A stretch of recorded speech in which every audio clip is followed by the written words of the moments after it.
seri peperangan rohani, ya, judulnya adalah Jadilah Kuat di Dalam Tuhan. Jadi selama 1 bulan ini, bahkan sampai bulan depan, ya, di awal bulan kita akan belajar tentang peperangan rohani, saudara. Ini satu topik yang sebenarnya saya jarang sekali bicara, saudara. Mungkin 1 tahun cuma 1 kali, saudara.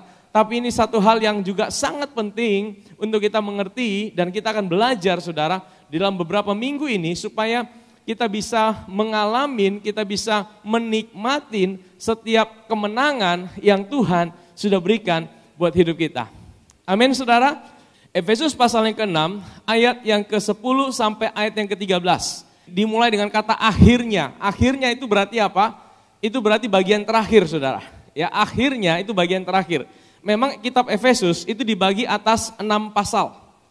Dan ini adalah pola bagaimana kita menjalani hidup ini sebenarnya.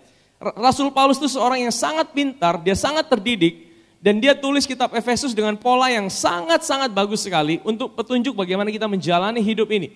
Di pasal yang pertama sampai pasal yang ketiga, kalau saudara perhatikan, itu bicara tentang identitas kita di dalam Kristus. Ya, pasal pertama sampai pasal 3, Paulus menjelaskan tentang siapa kita dalam Kristus, apa yang Kristus kerjakan, apa yang menjadi harta karun kita hari ini. Ya, di pasal 4 sampai pasal 5,5, pasal 6 ya, pasal 4, pasal 5 dan pasal 6,5 itu bicara tentang bagaimana kita menjalani hidup ini sesuai dengan identitas kita. Ya, suami kasihlah istri, orang tua dan anak-anak, hubungan Tuhan dan hamba. Ya, itu di pasal 4 sampai pasal 6,5, 5,5 yang mau masuk 6. Dan 6 mulai pasal 10 sampai terakhir cuma beberapa ayat itu bicara tentang peperangan rohani. Jadi artinya apa? Ada satu pola yang mesti kita tahu bahwa untuk menjalani kehidupan ini, yang pertama kita harus tahu siapa kita dalam Kristus. Yang kedua, karena kita tahu siapa kita dalam Kristus, maka kita akan bisa menjalani hidup ini sesuai dengan identitas kita.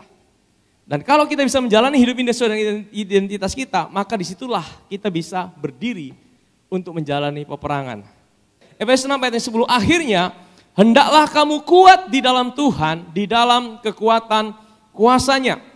Next, ayat 11, kenakanlah seluruh perlengkapan senjata Allah supaya kamu dapat bertahan melawan tipu muslihat iblis. Ayat 12, karena perjuangan kita bukanlah melawan darah dan daging, tetapi melawan pemerintah-pemerintah, melawan penguasa-penguasa, melawan penghulu-penghulu dunia yang gelap ini, melawan roh-roh jahat di udara.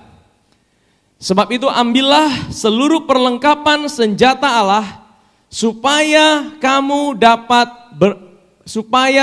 mengadakan perlawanan pada hari yang jahat itu dan tetap berdiri sesudah kamu menyelesaikan segala sesuatu. Bahwa suka atau tidak suka, mau atau tidak mau, saat ini kita ada dalam sebuah peperangan. Ya. Dan peperangan itu bukan hanya yang terjadi di dunia, saudara. Kita melihat di dunia saat ini, kita ada di akhir daripada akhir zaman. Saudara tahu bahwa kita hidup di masa-masa yang sukar, di hari yang jahat, dan di mana semua itu seperti bertumpuk, bertubi-tubi, saudara. Kalau kita lihat hari-hari ini, peperangan di dunia fisik terjadi, ya, Israel, Gaza, dan sekitar Timur Tengah itu panas terus, tapi kemudian juga di Rusia, Ukraina, kemudian juga di India, Pakistan, hari-hari ini lagi mau perang, saudara. Dan kemudian juga perang-perang ekonomi, ya, USA, Amerika dan seluruh dunia, dan termasuk dengan China. Saudara, ini semua bertumpuk menjadi satu, belum lagi keadaan ekonomi yang sedang terjadi, yang ada di dunia, juga terasa sampai di Indonesia, betul tidak, saudara? Dan ini sedang terjadi di hari-hari ini, saudara. Penyakit demi penyakit yang aneh-aneh mulai bermunculan. Semua seperti bertumpuk, bertubi-tubi dan terjadi. Ini memang kita hidup di masa di mana goncangan demi goncangan itu pasti dan sedang terjadi, saudara. Ya, tetapi ada satu pertempuran, ada satu peperangan yang bukan hanya terjadi di alam secara fisik, tapi juga di dalam alam rohani, saudara. Ya.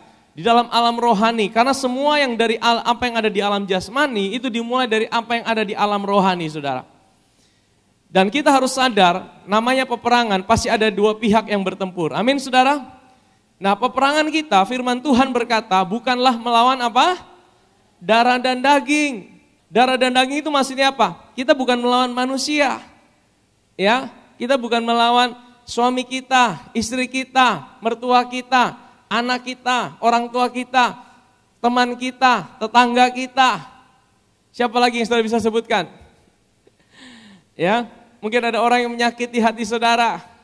Ya, ada orang yang tipu saudara. Ada yang seorang bikin saudara sakit hati, jengkel. Itu bukan musuh saudara. Atau ada situasi yang hari ini sedang menghimpit hidup saudara. Ada keadaan yang mungkin sedang menekan saudara. Ada sakit penyakit yang mungkin sedang menghantam hidup saudara. Saudara tahu, musuh kita bukan adalah darah dan daging. Tapi siapa? Iblis. Itu adalah musuh kita. Memang tidak semuanya bisa disalahkan sama iblis, saudara. Kadang-kadang ada yang ekstrim yang berkata, oh ini semua gara-gara iblis, saudara. Ya kan? Nah, ada tindakan-tindakan memang yang kita lakukan dalam hidup ini, akhirnya kita mengalami konsekuensi dalam hidup ini, ya jangan salahkan iblis, saudara. Itu ekstrim yang satu. Tapi ada satu ekstrim lagi yang lain bahwa, iya setan itu tidak ada. Setan itu omong kosong. Tidak ada namanya iblis, tidak ada. Saudara tahu, kalau saudara percaya bahwa Tuhan itu ada, saudara juga harus percaya bahwa iblis itu ada, saudara. Ya, roh-roh jahat itu ada. Ya, roh-roh jahat itu nyata. Itu ada. Karena ada pengajaran yang hari-hari ini berkata, oh tidak ada itu setan, tidak ada itu. Ya. Saudara, saya mau bilang bahwa roh-roh jahat itu ada dan nyata, saudara. Iblis itu ada. Ya, iblis itu nyata, saudara. Dan dia masih ada sampai dengan hari ini, saudara. Tapi kita mesti tahu, hari ini kita akan belajar sedikit, saudara, tentang peperangan itu. Peperangan kita bukan, yang pertama peperangan itu real dan nyata.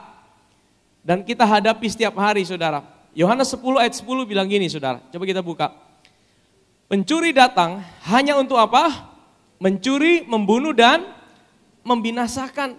Jadi iblis itu datang untuk mencuri, membunuh, membinasakan. Memang targetnya dia adalah hidup saudara. Dia targetnya adalah rumah tangga saudara. Targetnya adalah pekerjaan saudara. Targetnya adalah setiap area kehidupan saudara. Apalagi bagi kita anak-anak Tuhan.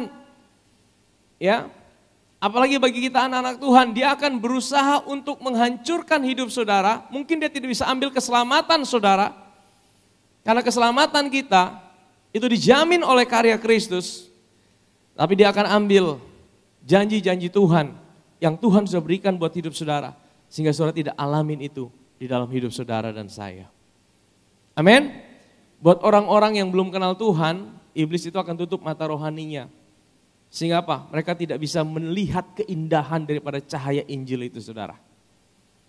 Mereka seperti tertutup mata rohaninya. Tapi saya bersyukur bahwa di tengah-tengah kegelapan yang sedang terjadi, begitu banyak pengaruh media sosial yang berusaha mengalihkan pandangan orang-orang dari keindahan karya Kristus, tapi juga Roh Kudus bekerja secara luar biasa hari-hari ini.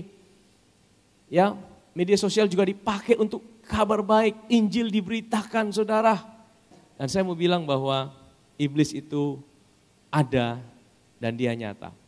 Nah, saya akan mulai kapan peperangan itu dimulai, supaya kita tahu asal-usulnya peperangan itu. Ya, mari kita buka di dalam Kejadian pasal yang ketiga. Di sini Tuhan bilang apa? Aku akan mengadakan permusuhan antara engkau dan perempuan ini. Engkau ini siapa? Ini ular yang sudah dimasuki oleh iblis, saudara. Ya, aku akan mengadakan permusuhan antara engkau, peperangan maksudnya, antara keturunanmu dan keturunannya. Keturunannya akan meremukkan kepalamu dan engkau akan meremukkan tumitnya. Jadi peperangan antara manusia dengan iblis itu sudah dimulai sejak di Taman Eden, saudara. Ya. Ketika manusia jatuh di dalam dosa dan kemudian akhirnya Tuhan mengadakan Tuhan berkata akan terjadi perang, ya, yang keturunan manusia itu akan berperang melawan keturunan ular itu, saudara, dan iblis itu, saudara. Itu permusuhan udah dimulai. Tetapi sebenarnya jauh sebelum itu, saudara. Nah, saya akan tarik lagi jauh sebelum itu. Iblis itu sudah ada. Tapi iblis waktu dia diciptakan pertama kali, itu bukan dalam bentuk iblis, saudara. Dalam bentuk apa? Dalam bentuk malaikat, saudara. Yeskiel 28 ayat 11. Lalu datanglah firman Tuhan kepadaku. Hai anak manusia, ucapkanlah satu ratapan mengenai Raja Tirus dan katakanlah kepadanya, beginilah firman Tuhan Allah, gambar dari kesempurnaan engkau, penuh hikmat dan maha indah. Next, engkau di mana? Taman Eden. Jadi Taman Eden dulu pertama ditinggali siapa saudara? Iblis, malaikat. Engkau di Taman Eden, taman Allah yang penuh segala batu permata yang berharga. Yaspis merah, krisolit, yaspis hijau, permata pirus, krisopras, nevrit, lazurit, batu darah, malakit. Tempat tatahannya diperbuat dari emas dan disediakan pada hari penciptaanmu. Next, kuberikan tempatmu dekat kerub yang berjaga. Kerub yang berjaga itu apa? Itu tahtanya Tuhan, saudara. Jadi saudara, waktu iblis diciptakan pertama kali, dia ini adalah salah satu dari 3 kerub. Dari 3 kerub itu saudara, penghulu malaikat, salah satunya adalah Lucifer. Jadi dia paling dekat sama Tuhan. Dia ada di Gunung Kudus Allah. Di Gunung Kudus Allah engkau berada dan berjalan-jalan di tengah-tengah batu-batu yang bercahaya-cahaya. Engkau tidak bercela di dalam tingkah lakumu sejak hari penciptaanmu sampai terdapat kecurangan padamu. Kecurangannya apa? Dengan daganganmu yang besar engkau penuh dengan kekerasan, engkau berbuat dosa, maka kubuang engkau dari gunung Allah dan dengan kerub yang berjaga membinasakan engkau dari tengah-tengah batu yang bercahaya. Maksudnya apa saudara? Jadi pada waktu dia ada di dekat tahta Allah, dia kan ini yang paling indah. Dia tubuhnya itu terbuat, ada yang berkata bahwa dari semua alat musik saudara. Dia seorang seniman yang handal, pemimpin pujian yang dahsyat. Orang malaikat-malaikat datang, dia yang pimpin pujian untuk bawa orang datang sama Tuhan. Jadi dia membawa semua untuk melihat pada Tuhan. Lama-lama dia iri. Kenapa semua lihat pada Tuhan? Kenapa semua lihat pada Tuhan? Akhirnya dia mau semua jangan lihat pada Tuhan, semua lihat pada dirinya. Disitulah dia mulai jatuh saudara. Engkau sombong karena kecantikanmu, hikmatmu kumusnahkan demi semarakmu. Dia merasa dia yang paling hebat. Kumusnahkan demi semarakmu, ku bumi kau kulempar, kepada raja-raja engkau kuserahkan, menjadi tontonan bagi matanya. Next, dengan banyaknya kesalahanmu dan kecurangan dalam daganganmu, engkau akan melanggar kekudusan tempat kudusmu, maka aku menyalakan api dari tengahmu, yang akan memakan habis engkau, dan kubiarkan kau menjadi abu di atas bumi di hadapan. Nah ini takdirnya dia saudara, dia udah tahu takdirnya dia. Coba kita lihat di dalam Yesaya 14. Wah, engkau sudah jatuh dari langit, hai bintang timur, putra fajar, engkau sudah dipecahkan dan jatuh ke bumi, hai yang mengalahkan bangsa-bangsa. Ayat 13, engkau yang tadinya berkata dalam hatimu, cuma dalam hati loh saudara, aku hendak naik ke langit, aku hendak mendirikan tahtaku, mengatasi bintang-bintang Allah, dan aku hendak duduk di atas bukit pertemuan, jauh di sebelah ini saudara. Karena dia merasa, wih beta begini indah, beta begini luar biasa. Kenapa malaikat-malaikat hanya menyembah pada Tuhan? Beta juga dong. Ya kan? Hati-hati saudara. Kesombongan itu berbahaya saudara. Kesombongan itu berbahaya saudara. Ini dosa pertama saudara. Aku hendak naik mengatasi ketinggian awan-awan. Hendak menyamai yang. Dan kata dia bilang apa? Beta mau jadi Tuhan. Emangnya cuma dia? Beta juga bisa. Akhirnya apa? Singkat cerita dia dibuang. Tadinya dia penjaga tahta. Penjaga tahta Allah. Bersama 2 penghulu malaikat yang lain. Ya, kemudian dia dibuang. Dia dibuang ke bumi. Saudara tahu, kalau dia penjaga tahta, berarti dia tahu di tahta Tuhan itu ada apa. Mari kita buka Mazmur 84. Keadilan dan hukum adalah tumpuan tahtamu, kasih dan kesetiaan berjalan di depanmu. Jadi saudara tahu, tahta Tuhan itu adalah kebenaran dan keadilan, dan juga kemurahan dan kesetiaan. Jadi sebenarnya tahta Tuhan itu kalau mau disimpulkan 2, kasih dan keadilan. Karena ini atribut Tuhan. Tuhan itu adalah kasih, tapi dia juga adalah adil. Jadi itu tahta Tuhan. Jadi Lucifer itu tahu itu saudara. Makanya waktu dia dibuang ke bumi, kenapa sih dia mencobai manusia. Kalau saudara jadi Lucifer yang jatuh, kira-kira kalau saudara benci sama manusia, kenapa dia benci sama manusia? Karena dia benci sama Tuhan. Karena dia tidak bisa lawan Tuhan langsung, dia akan menyakiti apa yang Tuhan sayangi. Jadi ada orang-orang mungkin tidak bisa menyakiti kita, tapi dia akan cari apa yang kita sayangi, itu yang disakiti karena dia tidak suka sama kita. Karena Lucifer tidak bisa lawan Tuhan, makanya dia menyakiti yang disayang. Tapi saudara, kalau saudara jadi Lucifer, seandainya, kalau saudara tidak suka dengan manusia, cara termudah untuk buat manusia itu selesai apa? Kasih mati dia, betul? Tapi kenapa dia membujuk Hawa itu untuk makan buah pohon pengetahuan baik dan jahat? Karena sebenarnya sasarannya bukan langsung pada manusia, tapi sasarannya adalah Tuhan. Karena apa? Sekali lagi, dia paling dekat sama Tuhan. Dia tahu tahta Tuhan itu apa. Tahta Tuhan itu adalah kasih dan keadilan. Allah itu adalah kasih. Allah bukan punya kasih, tapi Allah juga adalah adil. Itu tahta Tuhan. Jadi kalau dia bilang ini, kalau saya bisa buat Tuhan itu tidak kasih dan tidak adil, salah satunya tahtanya goyah. Kalau tahtanya goyah, saya akan naik gantikan dia. Bagaimana caranya dia buat tahta Tuhan goyah? Waktu dia mencobai manusia, manusia akan jatuh dalam dosa. Keadilan Tuhan itu berkata, setiap dosa itu harus dihukum. Karena Allah kudus.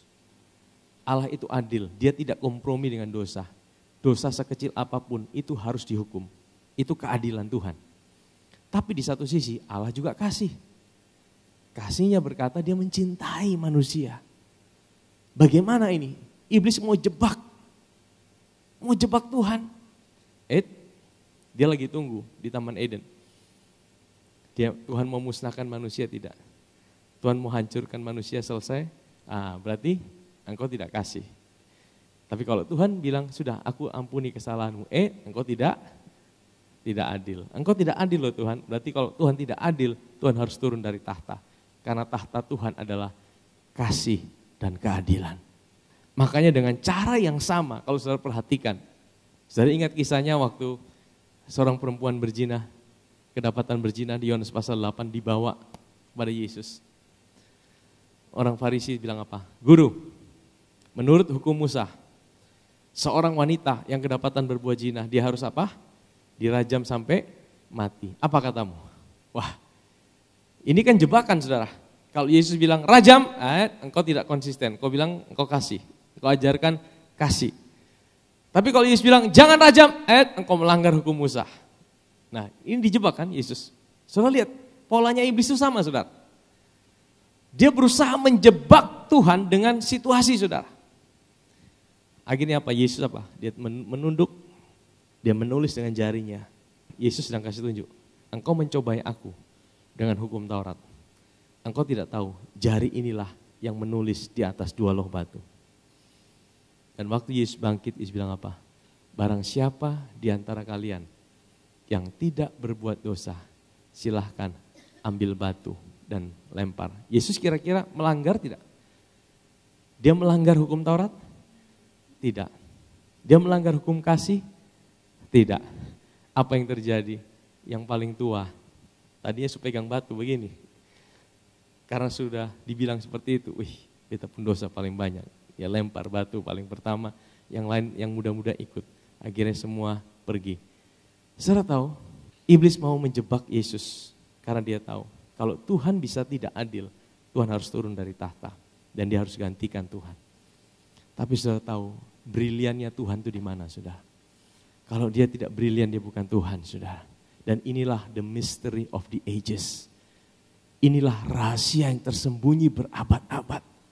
Kasih dan keadilan Tuhan itu berjumpa di atas kayu salib saudara.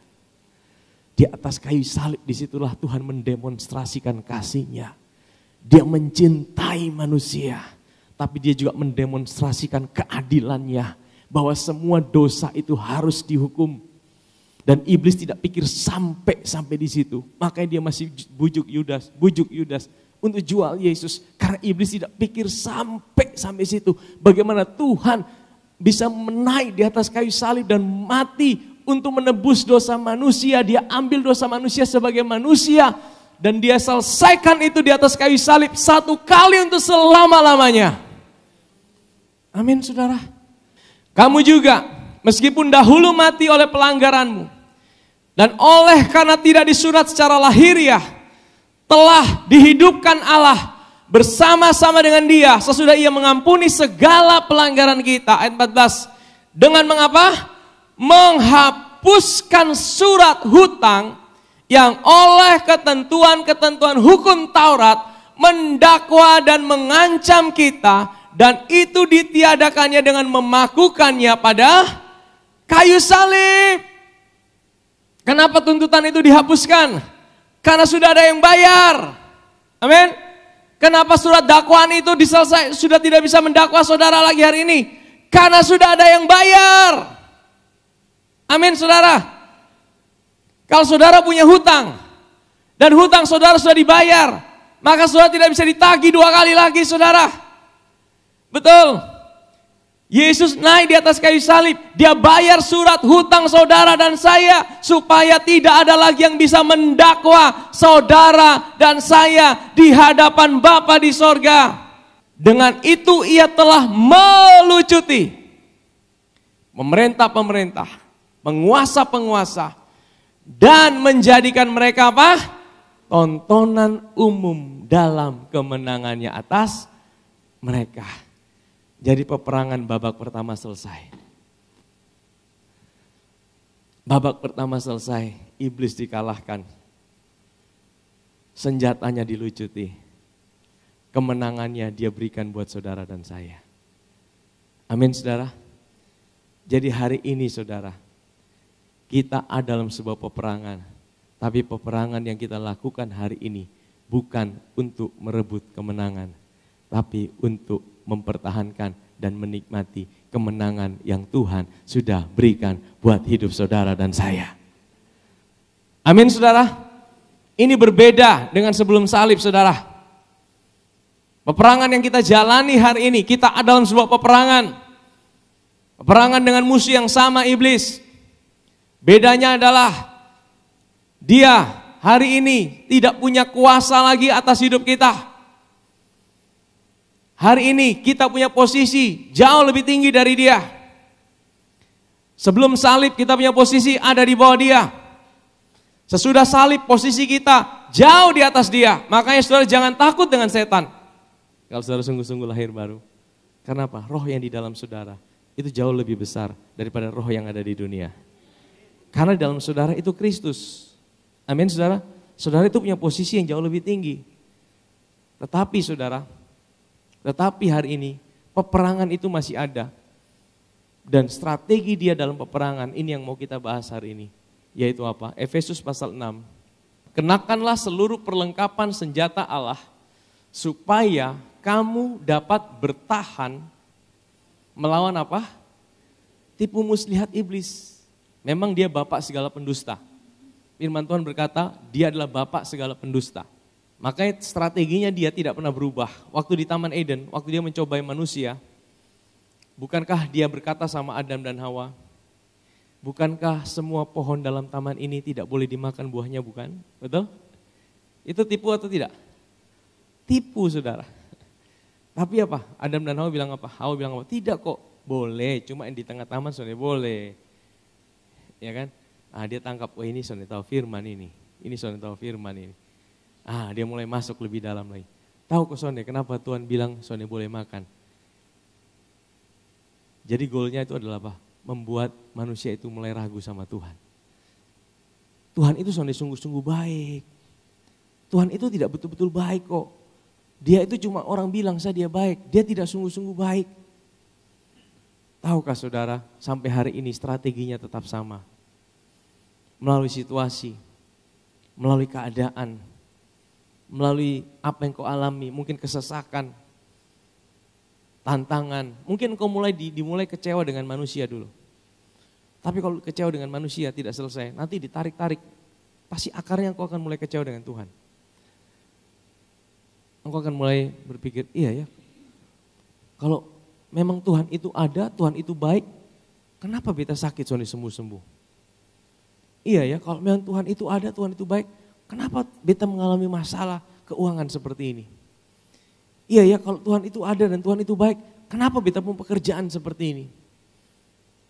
Iya ya, kalau Tuhan itu memang baik, kenapa kok orang-orang itu banyak menyakiti beta pu hati? Saudara, tanpa sadar ya, dia mulai masukkan tipu muslihat itu, saudara. Iblis hari ini tidak punya kuasa, tapi dia bisa tipu kita. Sehingga apa? Kita tidak menikmati semua janji Tuhan yang Tuhan sudah berikan buat hidup kita. Coba tampilkan diagram itu, saudara. Tubuh, jiwa, dan roh. Saudara tahu ini adalah hidup kita. Waktu kita lahir baru, roh kita ini tempat kediaman Tuhan. Dia udah kasih semua janjinya. Semua janjinya itu apa? Keselamatan yang pasti, kesembuhan, pemulihan, kelimpahan. Semua janji Tuhan dia sudah bayar buat kita di atas kayu salib dan itu dikasih di dalam roh kita. Makanya waktu kita terima Tuhan, kita tidak terima sesuatu tapi kita terima seorang pribadi yang menjadi identitas kita. Kalau kita terima seorang pribadi berarti kita terima segala sesuatu yang ada bersama-sama dengan dia. Amin, saudara. Makanya hari ini kita tidak bertempur untuk meraih kemenangan, tapi kita bertempur dari tanah di mana kemenangan itu Tuhan sudah berikan buat kita. Tetapi dalam perjalanan hidup kita, seringkali saudara, iblis itu seperti buat kita jadi seperti pemadam kebakaran. Dia kasih masalah di sini, dia kasih masalah di sini, dia kasih masalah di rumah tangga, kasih masalah di sakit penyakit, kasih masalah di pekerjaan, kasih masalah di pertemanan, kasih masalah di sini, di sini, di sini. Akhirnya kita tidak fokus dengan Tuhan, sehingga kita mulai kehilangan fokus, sehingga kita akhirnya tidak bisa menikmati janji Tuhan yang Tuhan sudah berikan buat hidup kita. Akhirnya kita kelelahan dalam hidup ini. Sebenarnya kita mengalami kelelahan demi kelelahan dalam hidup ini. Karena peperangan kita itu dimulai di pikiran. Medan tempur hari ini itu bukan di Ukraina, bukan di India, bukan di Gaza. Medan tempur hari ini adalah di pikiran saudara. Karena senjata kami dalam perjuangan bukanlah senjata duniawi, melainkan senjata yang diperlengkapi dengan kuasa Allah yang sanggup untuk meruntuhkan benteng-benteng. Bentengnya di mana, saudara? Di mana? Dulu ada yang bilang, wah kita harus pergi ke benteng-benteng, ke gunung-gunung. Kita tengking roh di sana, kita tengking di sana. Ya, tidak salah sih, tapi konteksnya bukan itu, saudara ini. Konteksnya bukan kita pergi ke gunung-gunung, kita bukan pergi ke tempat tinggi, kemudian kita tengking-tengking. Saudara, yang menakutkan hari ini bukan setan yang kelihatan. Kalau setan yang kelihatan bisa ditengking. Setan yang bekerja tidak kelihatan, tidak bisa ditengking, saudara. Bagaimana? Waktu dia masuk di pikiran saudara. Dia bilang, lu son bisa sembuh. Lu son bisa berhasil. Tapi dia bukan pakai kata lu, dia bilang, wih beta son bisa berhasil memang. Aduh beta punya masalah terlalu banyak. Aduh beta punya hidup nih pasti susah. Aduh beta punya. Jadi dia masuk di sini, saudara. Ini medan peperangannya, saudara. Dia akan tipu saudara sampai saudara dibuat ragu sama Tuhan. Dia akan tipu saudara sampai saudara tidak yakin bahwa Tuhan itu mencintai hidup saudara. Jadi yang pertama dia tipu kita, untuk pertama apa? Kita mulai ragu sama firman Tuhan. Makanya saudara mesti datang gereja belajar firman supaya tahu. Yang kedua, dia akan tipu kita supaya kita mulai ragu sama karya Tuhan. Di atas kayu salib, dia sudah menyembuhkan kita. Tapi di pikiran ini, kau tidak bisa sembuh, kau tidak bisa sembuh. Bagaimana caranya? Peperangan kita adalah ayat yang kelima. Kami mematahkan setiap siasat orang dan merubuhkan setiap kubu yang dibangun oleh keangkuhan manusia untuk menentang pengenalan akan Allah. Kami menawan segala pikiran, katakan menawan. Segala pikiran dan menaklukkannya kepada, di dalam bahasa Inggrisnya bukan saudara Kristus, tapi ketaatan Kristus. Coba tampilkan bahasa Inggrisnya. Casting down argument, every high thing that exalt itself against the knowledge of God. Bringing every thought into captivity to the obedience of, membawa setiap pikiran kepada ketaatan Kristus, bukan ketaatan saudara. Iblis akan selalu poin kepada ketaatan saudara. Lu hari ini begini, Tuhan mungkin Tuhan sayang deh lu. Lu hari ini begini, Andia kalau lu sakit terus ini. Lu hari ini begini, ini pasti Tuhan sedang kutuk lu punya hidup. Saudara, dia akan bawa kita sampai satu titik, kita ragu sama Tuhan dan kita akan kecewa sama Tuhan. Tapi bagian kita adalah, kita harus mempertahankan ini. Tempat kemenangan ini jangan sampai direbut sama dia. Ada satu kisah dalam perjanjian lama, saya akan berakhir di sini. Ini ada satu kisah ya tentang Sama. Sama ini adalah salah satu pahlawannya Daud. Sesudah dia, namanya Sama, anak Age, orang Harari. Ketika orang Filistin berkumpul di Lehi, di sana ada sebidang tanah ladang penuh kacang merah. Dan tentara telah melarikan diri dari hadapan orang Filistin. Maka berdirilah Sama di tengah-tengah ladang itu, ia dapat mempertahankannya dan memukul kalah apa? Orang Filistin. Demikianlah diberikan Tuhan kemenangan yang, jadi itu tanah itu saudara, itu miliknya dia. Tentaranya dia udah lari nih, orang Filistin udah mau ambil itu, tapi dia tetap berdiri di situ, mempertahankan. Sampai dia kalahkan. Hari ini saudara, peperangan kita bukan merebut, tapi yang mempertahankan. Menikmati. Contohnya gini, kalau hari ini mungkin kau sakit, dan iblis bilang, sepertinya engkau tidak bisa sembuh. Apa yang Tuhan berikan buat hidupmu? Tuhan terima kasih, aku tahu engkau udah sembuhkan aku. Itu harta karun yang Tuhan berikan buat hidupmu. Pertahankan itu, ambil itu, nikmati itu. Tuhan terima kasih Tuhan, aku tahu keluargaku akan baik-baik. Aku tahu Tuhan sudah bayar buat masa depanku. Aku tahu Tuhan sudah bayar buat segala sesuatu dalam hidupku. Ini adalah harta warisan yang Tuhan sudah berikan buat aku. Mungkin hari ini situasimu tidak seperti apa yang kau bayangkan. Faktanya mungkin hari ini kau lihat ada begitu ketakutan. Jangan fokus di situ saudara. Jangan fokus untuk jadi pemadam kebakaran. Jangan fokus untuk kau bisa selesaikan segala sesuatu. Fokus datang sama Tuhan. Fokus pada apa yang dia sudah bayar buat hidupmu. Karena saudara tahu, musuh kita itu dia juga tahu. Waktunya dia tidak lama lagi. Nanti kalau saudara baca di Wahyu pasal 20. Iblis itu dia tahu, nanti akhir hidupnya dia akan dibuang ke lautan api. Dia tahu itu saudara. Saudara tahu peperangan yang kita jalani hari ini, kita udah tahu endingnya bagaimana. Endingnya bagaimana kita tahu, bagaimana iblis nanti dia dibuang. Dan bagaimana nanti kita orang percaya, kita akan hidup menjadi satu dengan Tuhan dan tidak ada lagi air mata. Boleh kita baca ayat itu ya, cepat saja ya. Wahyu 20 ayat 7-10. Dan setelah masa 1000 tahun itu berakhir, iblis akan dilepaskan dari penjaranya. Dan ia akan pergi menyesatkan bangsa-bangsa pada keempat penjuru bumi, Gog dan Magog. Dan mengumpulkan mereka untuk berperang. Dan jumlah mereka sama dengan banyak pasir di laut. Next. Maka naiklah mereka ke seluruh dataran bumi, mengepung perkemahan antara orang kudus dan orang dikasih itu. Tapi dari langit turunlah api yang menghanguskan mereka. Ayat yang ke-10.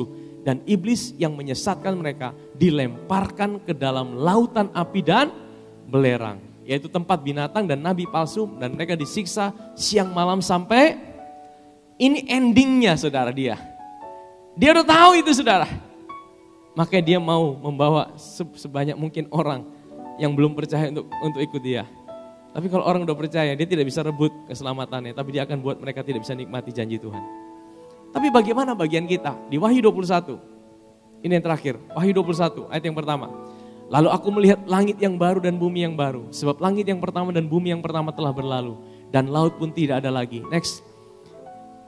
Dan aku melihat kota yang kudus Yerusalem yang baru turun dari sorga. Dan Allah yang berhias bagaikan pengantin perempuan yang berdandan untuk suaminya. Lalu aku mendengar suara yang nyaring dari tahta itu berkata, lihatlah kemah Allah ada di tengah-tengah manusia. Dan ia akan diam bersama-sama dengan mereka. Ini rancangan Tuhan. Mereka akan menjadi umatnya dan ia akan menjadi Allah mereka. Next. Dan ia akan menghapus segala Air mata dari mata mereka. Mungkin hari ini banyak saudara yang masih menangis. Banyak saudara masih menjalani hidup dengan air mata. Tapi ending hidup saudara dan saya tidak ada lagi air mata saudara. Tidak akan ada lagi perkabungan atau ratap tangis atau duka cita. Sebab segala sesuatu yang lama itu telah berlalu. Next. Ia yang duduk di tahta berkata, lihatlah aku menjadikan segala sesuatu baru. Dan firman-Nya, tuliskanlah karena segala perkataan adalah tepat dan benar. Amin saudara. Mari kita bangkit berdiri. Haleluya, haleluya. Kita sedang menjalani peperangan. Dan peperangan yang kita jalani hari ini bukan untuk meraih kemenangan. Tapi untuk mempertahankan dan menikmati kemenangan yang Tuhan sudah berikan buat kita. Bagi kita orang percaya. Kenapa iblis itu mau menyerang hidup kita terus saudara? Supaya kita tidak bisa nikmati janji Tuhan. Dan kalau saudara lemah, saudara jadi orang yang stres, saudara tidak punya semangat melayani Tuhan. Bagaimana Tuhan bisa pakai hidup kita untuk menjangkau orang-orang yang belum kenal Tuhan? Betul? Karena Tuhan menjangkau orang-orang yang belum kenal Tuhan, pakai hidup kita. Kalau saudara hidup dalam kemenangan, maka saudara bisa dipakai Tuhan untuk menjangkau orang-orang yang belum kenal Tuhan. Hari-hari ini Injil perlu diberitakan. Hari-hari ini Injil perlu disampaikan. Banyak orang yang sedang haus. Banyak orang sedang merindukan itu. Tapi mata mereka masih tertutup. Tapi kalau kita tidak mengalami kemenangan, kita tidak punya semangat untuk melayani Tuhan. Kita tidak punya semangat untuk menjalani hidup ini. Bahkan kita pikir, aduh hidupku ini sia-sia. Tapi kalau saudara tahu, saudara punya kemenangan yang Tuhan sudah bayar buat hidup saudara. Dia sudah lakukan itu 2000 tahun yang lalu di atas kayu salib. Dan hari ini kita menjalani peperangan itu di pikiran. Bukan untuk supaya kita dapat kemenangan, tapi untuk menikmati kemenangan yang Tuhan sudah janjikan buat hidup kita. Supaya apa? Kita tetap memiliki semangat. Kita tetap memiliki api yang menyala-nyala. Untuk kita tetap melangkah dalam hidup ini. Kita tidak menyerah atas hidup ini. Kita tahu Tuhan itu ada buat hidup kita.